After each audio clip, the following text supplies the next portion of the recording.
If you are trying to find the XP ramp up challenge in Duolingo, here is how you can do it.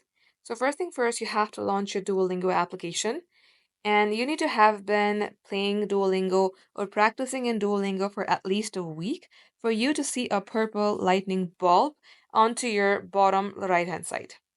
If you look, you will see a purple lightning bolt on your bottom right hand side, and then you have to tap onto it. In my case, I can only tap on chest, and it has been a long time since I've been using Duolingo, but I stopped in between. So the purple lightning bolt option is not visible.